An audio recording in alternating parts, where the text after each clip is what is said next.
भगवान शिव जी ने कहा कोई बात नहीं, ऐसा करो आप गवाही दिला दो, और वो गवाही गौ माता की है। इसलिए इस धरती पर सतयुग से लगाकर त्रेता युग, द्वापर युग और इस कलयुग के अंदर हम जितना भी हमारा जो भी सनातन धर्म के जो भी संस्कार हुए हैं, उन सब संस्कारों के अंदर हर एक संस्कार के अंदर गौ माता की गवाही लगती थी।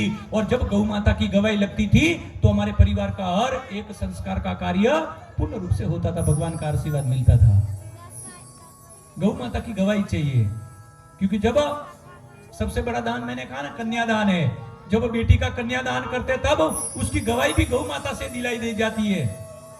इसलिए ना बेटी को शादी के बाद गौ का दान दिया जाता था पहले, क्योंकि वो बेटी जहां कहीं भी जाएगी ये गौ माता उसकी परछाई बनकर उसके जीवन के अंदर हर संकट के अंदर वो गौ माता कवच बनकर उस बेटी के जीवन की 100 साल तक रक्षा करेगी। बोलिए गौ माता की। ये गवाही थी, लेकिन जिस दिन से वो गवाही निकल गई उस दिन से आज कुछ भी अच्छा नहीं हो रहा है। इसलिए उस समय सामने गौ माता थी, ब्रह्मा जी ने कहा कि मेरी गवाही ये गौ माता देती है। भगवान शिव जी ने गौ माता की तरफ इशारा किया और भगवान शिव जी गौ माता से कहने लगे कि हे देवादिदेव महादेव, आप क्या ब्रह्मा जी की बात की गवाही देते हैं?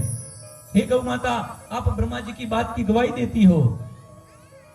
गौ माता मन ही मन विचार करने लगी, ये पूरे ब्रह्मांड को चलाने वाले परमपिता असत्य कैसे बोल सकते हैं? ये तो सही है, सत्य है। और गौ माता ने क्या किया? गौ माता ने ऐसे ऐसे सर हिलाया, बोले मैं इनकी बात को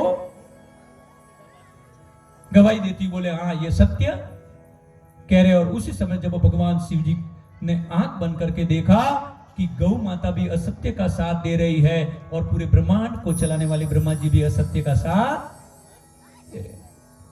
भगवान शिव जी उसी समय क्रोध हो गए और गौ माता को श्राप दिया और गौ माता से कहा कि ये गौ माता, तुम्हारी ये कीर्ति अब तक तो सभी देवताओं के अंदर तुम्हारी कीर्ति बनी हुई थी, लेकिन आज के बाद तुम्हारी ये जो कीर्ति है वो कीर्ति नष्ट हो जाएगी। तुमको दर दर तुम भटकोगी, तुमको कोई देखने वाला भी नहीं होगा। लेकिन साथ साथ में ब्रह्मा जी ने यह भी कहा कि हे गौ माता, जिस समय तुम्हें तुम्हारी कोई